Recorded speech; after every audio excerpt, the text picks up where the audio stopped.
Like करें, subscribe कीजिए, bell icon को दबाएं ताकि हमारे वीडियो सबसे पहले आपके पास पहुंचे।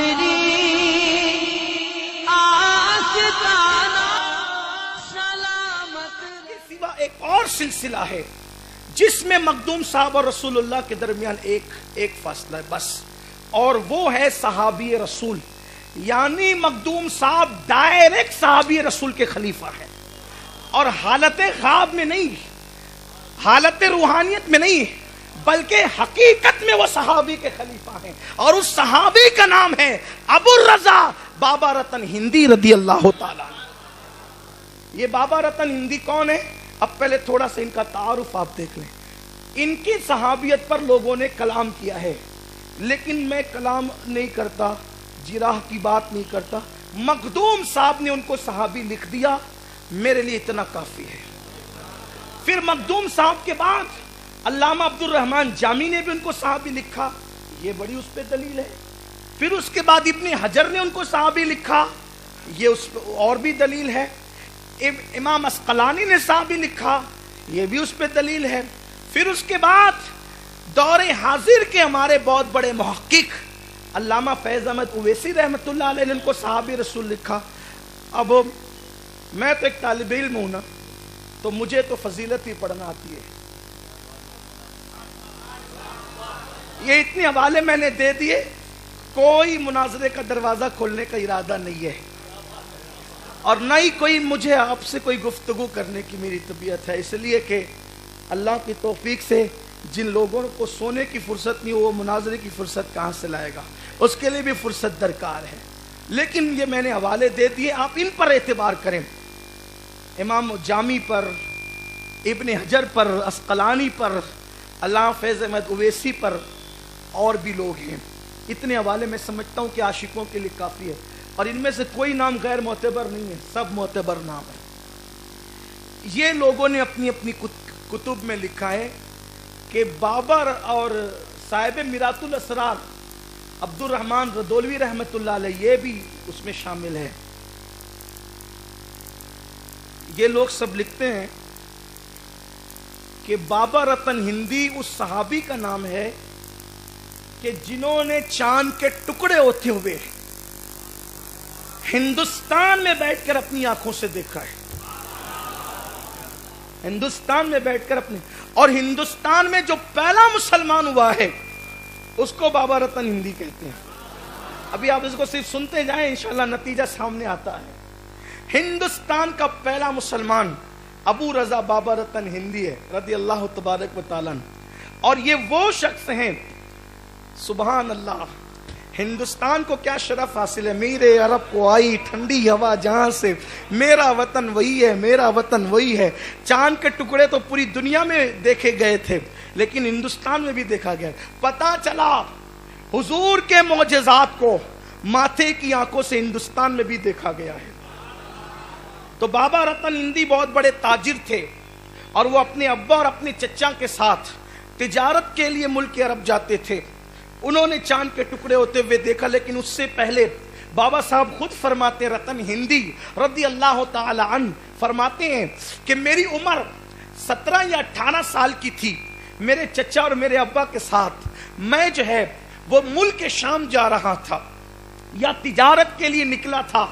ऐसे में जो है वो हमारा जो रास्ता होता था, वो रास्ता खुरासान वगैरह से होते हुए, मक्का से होते हुए, मदीना से यानी उस वक्त उसको यसरब कहते थे, मदीना से होते हुए जो वो मुल्क शाम हम जाते थे। क्योंकि तिजारत इस तरह की होती थी कि यहाँ से सामान लेकर जाते थे, अपना सामान बेचा, फिर खरीदा, फिर बेचा, फिर खरीदा। और हिंदुस्तान के जो गरम मसाले और हिंदुस्तान की जो चीज़ें हैं, इसकी बड़ी अहमियत थी उस अरब के अंदर, दुनिया के अंदर। हमारे यहाँ की काली मिर्च जो है, ये जो है वो अहले यूरोप उसको जो है वो ब्लैक सोना कहते थे, काला सोना कहते थे उसको, जो है वो उसको काले सोने के नाम से जानते थे कि काला सोना।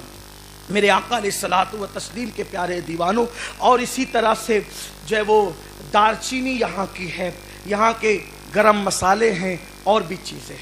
تو پیارے آقا صلی اللہ علیہ وسلم کے پیارے دیوانوں، یہ اللہ تعالیٰ نے اس میں بڑی طاقت رکھی تھی. اس کی وجہ یہ یہاں کا عود بڑا مشہور تھا، بلکہ ضعیف روایتوں کے اندر تو یہاں کی عود کی تعریف بھی اللہ کے رسول علیہ السلام سے ثابت ہے. اسی طرح سے یہاں کی جڑی بوٹیوں میں اللہ نے شفا رکھا ہے، یہ بھی حدیث مبارکہ ثابت ہے. اگرچہ روایتوں پر ذوق کا حکم ہے، لیکن بات یہ ہے، اس کی وجہ یہ معلوم ہوتی ہے کہ آدم علیہ السلام جب جنت کے پتے باندھ کر زمین پر آئے تھے تو اس کے اثرات ہندوستان کے درختوں کو نصیب ہوئے ہیں، اس کی برکتیں. اسی لیے آپ دیکھیں گے کہ جتنی لذت ہندوستان کے پھلوں میں آپ کو ملے گی اور کہیں پھل میں آپ کو، میں شکر کے طور پہ کہہ رہا ہوں، میری کبھی عادت نہیں ہے کہ میں یہ بیان کروں کہ میں بمبئی گیا اور لکھنؤ گیا اور دلی گیا.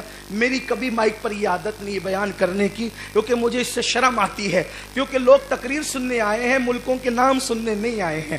تو بہرحال تحدیث نعمت کے لیے کہتا ہوں کہ میں نے کئی ملکوں میں جو ہے وہ حاضری دی ہے، کئی آپ کی دعاؤں سے حضور کی نالین کے صدقے میں کئی ملکوں میں گیا ہوں، اور میں نے کئی ملکوں کے وہاں کے مقامی پھل کھائے، لیکن ہندوستان کے آم میں جو لذت ہے میں نے وہاں نہیں دیکھی، ہندوستان کے تربوز میں جو لذت ہے وہاں نہیں دیکھی، ہندوستان کی چائے میں جو لذت ہے وہاں نہیں دیکھی. بھائی اگر وہ ملکوں تک آواز پہنچے تو اللہ کرے وہ برا نہ مانے. یہ میرے ملک کی خصوصیت ہے کہ اللہ نے اس ملک کے اندر بڑی لذت رکھی ہے. اور یہ بھی میں بات کہہ دوں، یہاں کی چیزوں میں بھی لذت ہے اور یہاں کے انسانوں میں بھی لذت ہے. ارے لذت نہ ہوتی تو گوری چمڑی والے یہاں آتے کیوں؟ گوری چمڑی والے یہاں کیوں آتے؟ اور ایک بات آپ کو بتاؤں، ہندوستان کے انسانوں کی صورت بھی اللہ نے ایسی بنائی ہے کہ ایئرپورٹ پہ کھڑے ہو کر چینیوں کے سامنے اور پھر یورپیوں کے سامنے، برطانویوں کے سامنے، امریکیوں کے سامنے اگر کھڑا ہو جائے تو ایسا ہی لگے کہ جیسے کیچڑ میں گلاب کھل گیا. ہاں، یہ اللہ تعالیٰ، یعنی ہمارے یہاں کی شکلیں بھی قدرت نے خوبصورت بنائی، ہمارے یہاں کے رنگ بھی، کہیں پر گورا رنگ ہے تو اتنا زیادہ کہ دیکھ کے ڈر لگے، کہیں کالا ہے تو اتنا زیادہ کہ دیکھ کے ڈر لگے. نہ ہمارے یہاں اتنی سیاہی ہے، نہ اتنی سرخ جو ہے وہ اتنا بھورا اور گورا پن ہے. ہمارے اللہ تعالیٰ نے اعتدال رکھا ہے، اور ہم خوش نصیب ہے کہ جس بر اعظم میں اللہ نے اپنے نبی کو پیدا کیا ہے، اسی بر اعظم ایشیا میں اللہ تعالیٰ نے ہمارا ہندوستان بھی رکھا ہے. یہ بڑی خوشی کی بات ہے، یعنی کہ ہم اسی بر اعظم میں رہتے ہیں جو میرے نبی کا بر اعظم ہے، جو میرے آقا کا بر اعظم ہے. بہرحال تو بات دور نہ نکل جائے تو یہاں سے تجارت کے لیے بہت لوگ جاتے تھے. تو بابا رتن ہندی کہتے ہیں، میری عمر جو ہے وہ 17-18 سال کی تھی تو میں میرے چچا اور میرے ابا کے ساتھ جو ہے وہ مکے کی وادیوں سے ہوتے ہوئے شام جا رہا تھا. میں نے دیکھا ایک چاند سا پیکر، میں نے دیکھا. اب یہاں میں اپنے الفاظ میں اپنے یار کا تذکرہ کر لوں، کتاب میں جو لکھا ہے اس کو اپنے الفاظ کا جامع اپنے ذوق کے مطابق پہنا کر کم سے کم غلامی کا حق تو ادا نہیں ہو سکتا، ثبوت غلامی ہی پیش کر دوں. بابا رتن ہندی کہتے ہیں، میں نے دیکھا کہ ایک ننھا سا وجود، چاند سا پیکر، ایسا لگتا تھا جیسے آسمان کا چاند زمین پہ اتر آیا ہوا، یا یوں لگتا تھا جیسے سورج نے اپنی کرنوں کو سمیٹ کر زمین پر قدم رنجائی کی ہو، یا ایسا لگتا تھا جیسے شاہکار قدرت یا حسن جنت سمٹ کر کسی ایک پیکر میں جمع ہو گیا ہو، یا ایسا لگتا تھا جیسے ستاروں کی انجمن زمین پر آ گئی ہو، یا ایسا لگتا تھا جیسے حسن کی ملکہ نے اپنے پورے پروں کو سمیٹ کر کسی وجود کے اندر جو ہے خامہ فرسائی کر لی ہو، یا ایسا لگتا تھا جیسے کسی بہت بڑے باغ میں کسی گلاب نے ابھی ابھی مسکرایا ہو، کوئی کلی ابھی ابھی مسکرائی ہو. کیا کہوں اس کو، بلکہ یوں لگتا تھا جیسے عرش فرش پر آ گیا ہو، لیکن وجود بڑا ننھا سا تھا، وجود بڑا چھوٹا سا تھا. اس کے آگے آگے بکریاں تھی اور اس کے ہاتھ میں ڈنڈا تھا، وہ ایک عصا لے کر کے چاہے وہ بکریوں کی طرف چل رہا تھا. لیکن اللہ اکبر، آئیے ذرا، بابا رتن نے نہیں کہا لیکن دوسری روایتوں کے ذریعے سے اس کو بھی پیش کر دوں. جب میرے نبی بکریاں چراتے تھے، ہر چرواہا جب بکری چراتا ہے تو کبھی بکری کے ادھر پیچھے بھاگتا ہے، کبھی ادھر پیچھے بھاگتا ہے، بکری ادھر کو جاتی ہے، کبھی ادھر کو جاتی ہے، کبھی ادھر کو جاتی ہے. وہ وہ ڈنڈے سے ادھر ادھر کرتے رہتا ہے. مگر قربان جائیں جب نبی بکری لے کر جاتے تھے تو نہ بکری ادھر جاتی تھی نہ بکری ادھر جاتی تھی. بکریاں قطار میں چلتی تھی اور بتاتی تھی جس کی اتباع صدیق و فاروق پر واجب ہونے والی ہے آج اس کی اتباع کر کے بتا رہے ہیں, آج اس کی اطاعت کر کے بتا رہے ہیں کہ جانور بھی اس کے فرما بردار ہے. وہ بکریاں کتنی خوش نصیب تھی جو آمنہ کے لال کی آگے پیچھے چلتی تھی. اسی لیے کوئی عاشق کیا کہیں بلکہ کوئی طبیعت کا پاگل یوں تمنا کرنے لگتا ہے اللہ اکبر, اور اللہ کرے کہ اس کی تمنا قبول تو نہیں ہو سکتی, لیکن اس بڑھیا کی طرح جو یوسف علیہ السلام کو خریدنے کے لیے گئی تھی, ایک لٹی لے کر کے کہا بڑی بھی خرید بھی سکیں گی, کہا مجھے پتہ ہے اپنی اوقات خرید نہیں سکتی لیکن یوسف کے خریداروں میں نام لکھوانا ہے. یہ تمنا ایسی ہے جو پوری نہیں ہو سکتی, لیکن یار کے عاشق زار میں نام لکھوانا ہے. کاش کہ چھوٹا سا نام کہیں اپنا بھی آ جائے یا اس کا آ جائے جس نے لکھا ہے. بڑی اچھوتی تمنا لگتی ہے لیکن سننے والوں کو کسی پاگل کی بڑھ بھی لگتی ہے.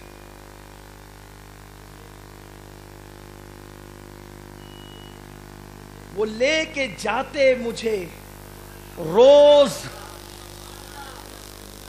شاید اس پاگل طبیعت آدمی کے جملوں پر لوگوں نے توجہ نہیں کی ہے. اس نے تمنا یہ کی ہے وہ لے کے جاتے مجھے روز روز روز, وہ لے کے جاتے مجھے روز کاش صحرا میں, وہ لے کے جاتے مجھے روز کاش صحرا میں. لکھنے والا یہ بھی لکھ دیتا تھا کہ اپنی کھوٹی پر باندھ لیا ہوتا, لیکن کھوٹی پہ بندھی ہوئی بکری یار کا دیدار روز نہیں کر سکتی کہ کبھی رہتا ہے کبھی نہیں رہتا ہے صاحب مکان. پھر اس کے بعد شہر میں یا گھر پہ رکھنے کی تمنا نہیں کی ہے بلکہ اس نے تمنا کی ہے صحرا کی. شاید اس کی تمنا کے پیچھے راز یہ ہو کہ صحرا ہو اور وہ بکری ہو اور اس کا یار ہو. صحرا کی تمنا اس لیے کی ہے کہ یار کے دیدار کی لذت جو تنہائیوں میں آتی ہے وہ لوگوں کے سامنے نہیں آتی. اس لیے استاد زمن نے بھی کہا ہے کہ دل میں ہو یاد تیری گوشے تنہائی ہو, پھر تو خلوت میں عجب انجمن آرائی ہو, آستانے پہ تیرے سر ہو اجل آئی ہو, پھر تو اے جانے جہاں تو بھی تماشائی ہو.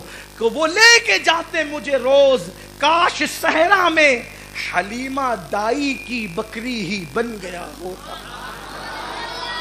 تمنا پوری نہیں ہو سکتی لیکن لٹی والا معاملہ ہی ہے کہ عاشقان زار میں کئی نام آ جائے تو ان کا کرم ہے. تو بابا رتن کہتے ہیں بڑا جو ہے وہ ننا سا وجود تھا, من موہنی صورت تھی, اللہ اللہ وہ بچپنے کی فمن, اس خدا باتی صورت پہ لاکھوں سلام. بہت بارش ہو چکی تھی وادی میں, پانی بھرا ہوا تھا, بکریاں چھلانگ لگا لگا کر آگے کود رہی تھی. وہ وجود نازنین ہاتھ میں عصا لے کر ٹھہر گیا اور انتظار کرنے لگا کہ اب کروں کیا. واللہ وہ محتاج نہ تھا اس لیے کہ جو سدرہ پر جبریل کے آگے آگے جائے, جہاں جبریل ان کے ساتھ چلے تو تھک جائے, اسے چھلانگ لگانا کوئی مشکل نہ تھا.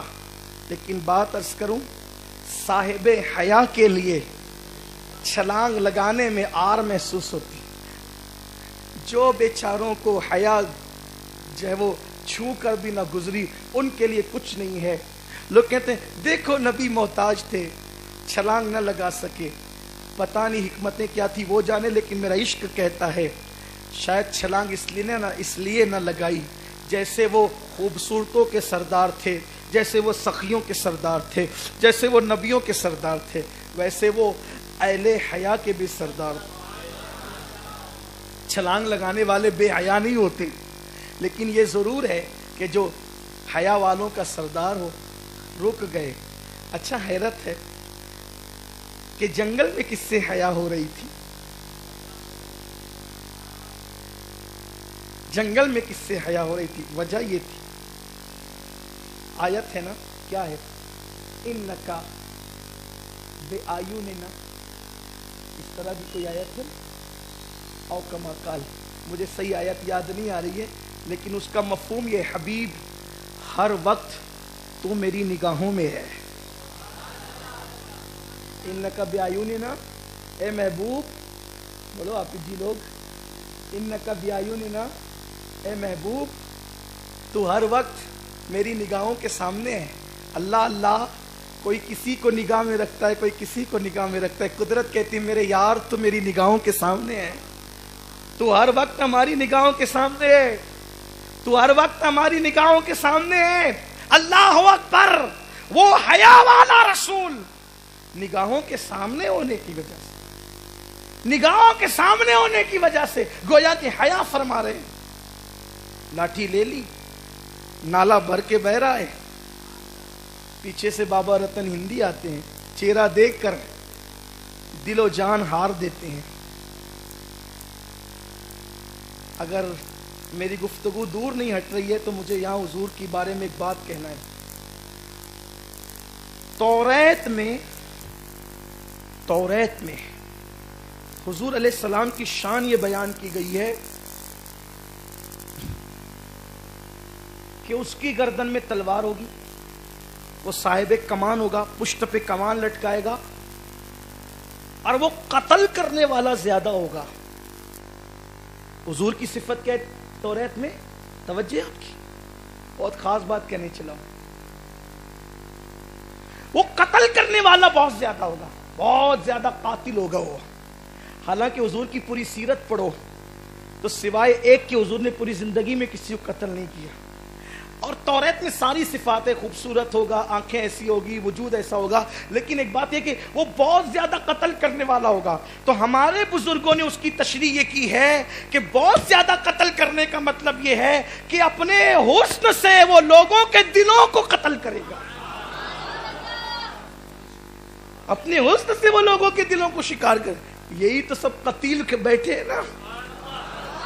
सईद एजाज कामटवी अलैहिर्रहमान ने कहा है ना कि वो सईद खस्ता, वो बेनवा, वो कतील तैगे फिराक का, जिसे शौक है तेरी दीद का, उसी गमजदा का सलाम ले।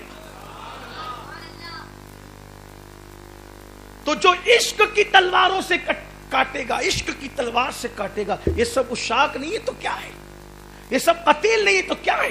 बाबा रतन हिंदी ने देखा और देखने के बाद कहा शहजादे किसी का इंतजार है, बकरियां आपकी पार जा चुकी, मैं पार लगा दूं। कंधे पे बिठाया, रतन हिंदी ने, मेरे हिंदुस्तानी ने,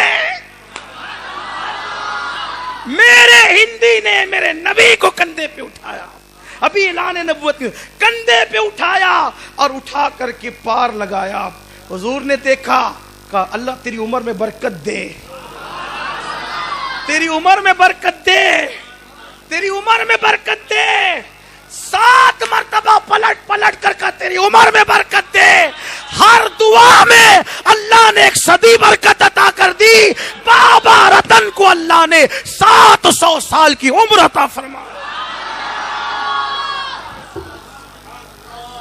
नेमते बांटता जिस्म तो वो जीशान गया, साथ ही मुंशी रहमत का कलम दान गया।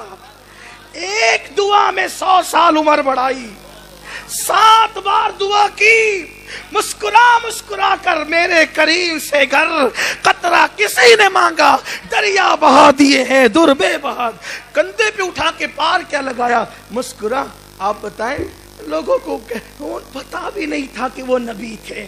अरे जिसको पता ना हो, इतने छोटे छोटे बच्चे भी क्या दुआएं देते हैं, और इस तरह देते हैं। और फिर उनकी दुआओं का ये एतबार होता है कि इनायत का जोड़ा इजाबत का सेहरा दुल्हन बन के निकली दुआए मोहम्मद। इजाबत में झुक कर गले से लगाया बड़ी नाज से जब दुआए मोहम्मद। 7 बार दुआ की, अल्लाह तेरी उम्र बढ़ा दे, अल्लाह तेरी उम्र बढ़ा दे, अल्लाह तेरी उम्र बढ़ा। कहते मैं तो निकल गया, तिजारत की वापस आया, फिर बहुत दिन हो गए, अरब जाना न हुआ। एक दिन अपने आंगन में बैठा था, देखा चांद टुकड़े हो गया। अच्छा, जो चांद टुकड़े हुआ था ना, वो सिर्फ ऐसे दरार नहीं पड़ी थी, इसलिए कि अरब वाले, वो जो लोग थे ना, अरब के गुंडे, कुछ अबू जहल जैसे लोग, वो मानने वाले नहीं थे। वो अगर दरार पड़ती तो कहते कि नहीं, वो तो नजर का धोखा है।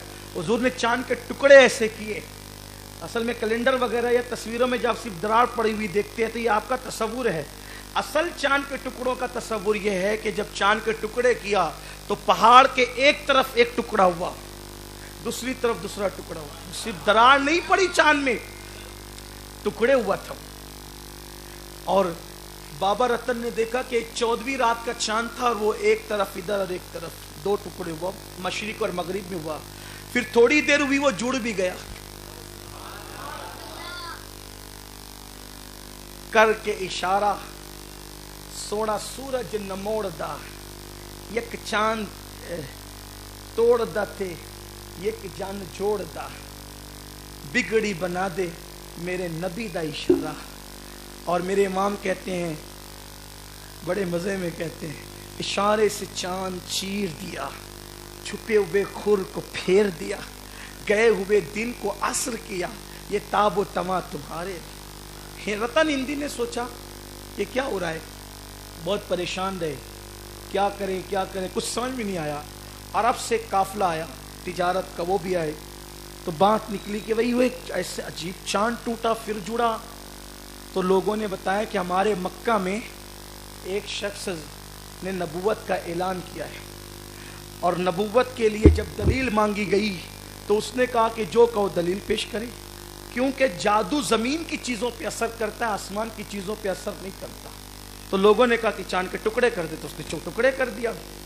तब बाबा रतन हिंदी कहते उसी दिन में जोत जगी कि उस यार से मिलना चाहिए जो चांद टुकड़े करता है। का फिर मैंने तैयारी की, तिजारत का माल लिया और गया। जब मैं अरब पहुंचा तो मुझे तो अब तिजारत दूसरे नंबर पे थी, पहले नंबर पे यार से मिलना था, यार का दीदार करना था।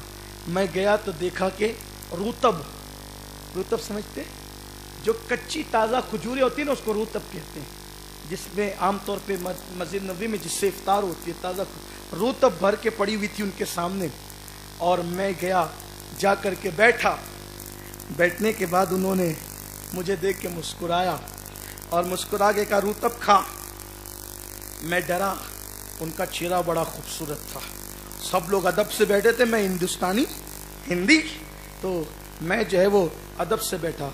उन्होंने कहा तकल्लुफ नहीं करते, इससे निफाक बढ़ता है, तकल्लुफ छोड़, इससे मोहब्बत बढ़ती है। करीबा उदन मिन्नी करीबा, और मेरे साथ खजूर खा।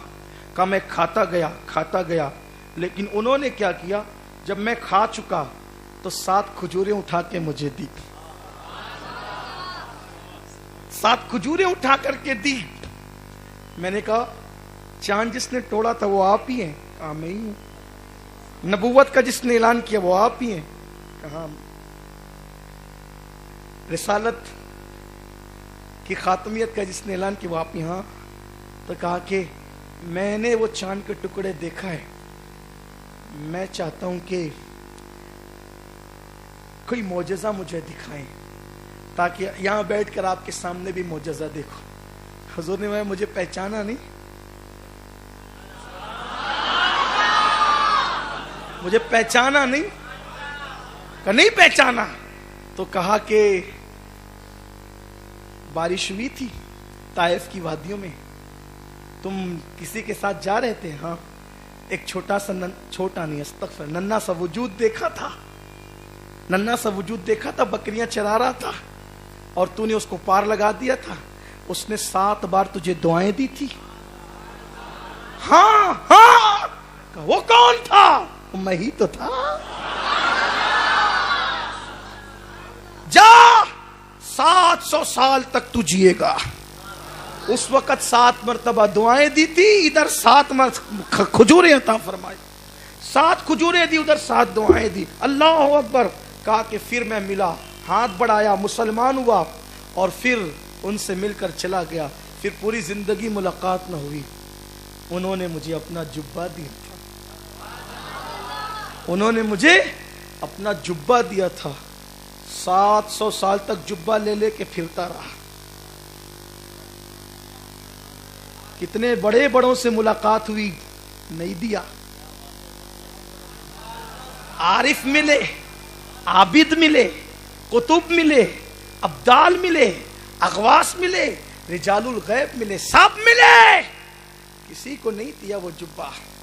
700 سال کی عمر ہو گئی, زندگی کے آخری ایام آ گئے. حتیٰ کہ رتن ہندی کا وجود مرغ کی طرح نرم ہو گیا. کپاس کے اندر آپ کو بٹھا کر رکھنے لگے, زنبیل میں آپ کا وجود رکھا جانے لگا, اور آپ اسی میں رہتے.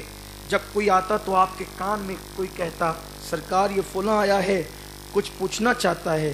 اور لوگ اکثر آ کر کے وہی پوچھتے تھے کہ کیسے دیکھا حضور کو, کیا دیکھا تھا, تفصیل بتاتے تھے.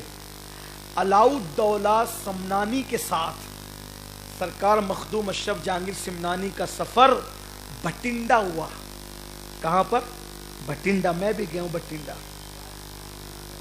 بھٹنڈا کا سفر ہوا. وہاں پہنچے تو رتن ہندی نے جب ان کو کہا گیا کہ ایک حسینی سید آیا ہے جس کا نام اشرف ہے, جس کا نام اشرف ہے, کہا بلاؤ اس کو, بلاؤ اس کو. بلائے گئے, اور اس کے بعد جب بلائے گئے ساری تفصیل مخدوم صاحب سے انہوں نے بیان کی, وہی جو میں نے ابھی آپ کو بیان کی. اور پھر اس کے بعد کہا وہ میرا صندوق لاؤ, وہ میرا صندوق لاؤ. کہتے ہیں اس میں 114 تبرکات تھے رسول اللہ کی. کتنے تھے؟ 114 تبرکات تھے رسول اللہ کے.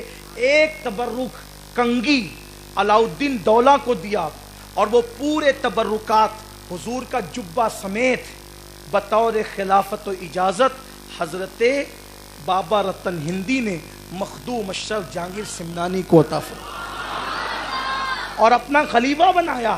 اس طرح سے رسول اللہ سے اجازت ملی رتن ہندی کو, اور رتن ہندی سے اجازت ملی میرے مرشد مخدوم اشرف جہانگیر سمنانی کو.